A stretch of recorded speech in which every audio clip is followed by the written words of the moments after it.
Season 3 delves are getting some big changes, some you love and some you probably didn't see coming.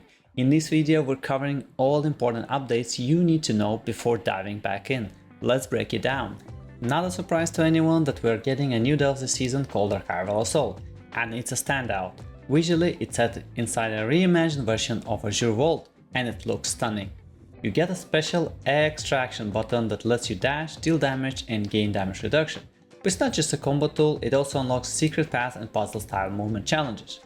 There are a total 4 story variants and 3 bosses between them, each with its own mechanics to keep the fights fresh. The new delve feels polished, quick to run and surprisingly fun. Definitely one of the better additions this season, and if you want to see more I have a preview video linked down in the description. Season 3 is not just about the new delve, Blizzard is also showing some love to the old ones. First up, they're adding 6 new story variants to existing delves like Side Street Sluice and Excavation Site 9. This is a great way to keep older content feeling fresh, especially if you're tired repeating the same old stories. Even better, the active story variant for each delve is now shown on the map. This is a huge quality of life improvement. That means no more flying around just to check what's up that day. You can plan your run based on the story you want to do or avoid the ones you don't. It's a small change, but it's a big time saver. Speaking of time savers, there's now a Delver's Hub in Tazavesh with direct portals to all active bountiful delves. Just pop in, pick your destination and you're good to go. And finally, Sinkhole and Takrakan Abyss are no longer underwater. No more awkward swimming mechanics, just smooth, straightforward gameplay. These updates might seem minor, but together make delving a lot more enjoyable and efficient this season. Speaking of efficiency, Season 3 introduces a very exciting new system called Ethereal Portals that will be available in all delves, and it's a big win for players who like to move fast. After unlocking Reshi Wrap talent, you'll gain the ability to see hidden portals that have a chance to spawn during your delve run. If one appears and you enter it, it takes you to a routing station, a special shortcut area with a short objective like a quick mob rush or a mini boss fight. Complete it and the delve is instantly finished. It's essentially a speedrun mechanic that lets you skip to the end if you're lucky and fast. On top of that, there's a new object called Flitter Gates. This can also trigger ethereal portals, or if not, they'll at least reward you with some extra treasure. Between the chance-based portals and the Flicker Gates, the system adds more variability and a real sense of reward for exploration. And more importantly, it lets you fast track your delve runs without making it feel too RNG heavy. Super cool addition.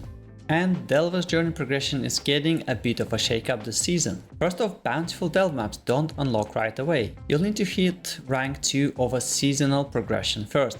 It's nothing too grindy, just a tiny hurdle early on that won't take more than a few days. But the cool part, at rank 3 you unlock the Ethereal Trader in tier 9 delves. And they let you buy delve trinkets directly. No more RNG farming. You can buy a champion track for 2000 undercoin.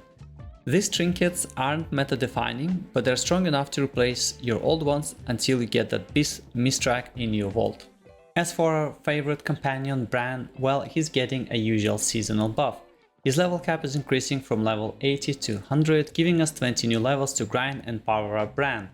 Old curios are also getting replaced, as Season 3 introduces a brand new set of curios to shake up Brann's usefulness. From what I've tested on PCR, these new curios are more impactful and fun than ever.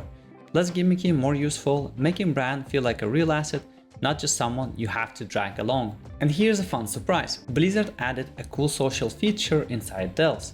While exploring, you might come across tombstones that show where other players have died. Most likely limited to friends and guildies, it tells you what killed them and when. It's a little morbid but honestly pretty entertaining. You can also buy crystals from vendor in Dornogal that let you leave messages for others. Think Dark Souls style notes, but using WoW characters' quotes. It adds a surprising bit of personality to your run. And of course we cannot forget rewards. All of the seasonal rewards are getting refreshed, including the dirigible mount. There's even a new Nemesis, Kaveza, who drops a unique color variant of the mount. And there's also something very interesting happening in delves this season, a faction-based competition. Whichever side, Horde or Alliance, completes the most delves first will have their banner permanently planted in Dornogal headquarters. Everyone will also get faction-themed paint colors and emblems for the mount, no matter who wins. Last but not least, a very welcome change in 11.2 is that all tiers of difficulty will be unlocked on day 1 of the patch, with bountiful delves available the following week when the season starts. Which means we have a full week of attempting the hardest tiers without worrying about gear. I must say I'm very excited for Season 3. Delves have come a long way since they were first introduced, and it's reassuring to know that the devs are focused on keeping them feel fresh every season. Thank you for watching, have a great day, I'll see you in the next one.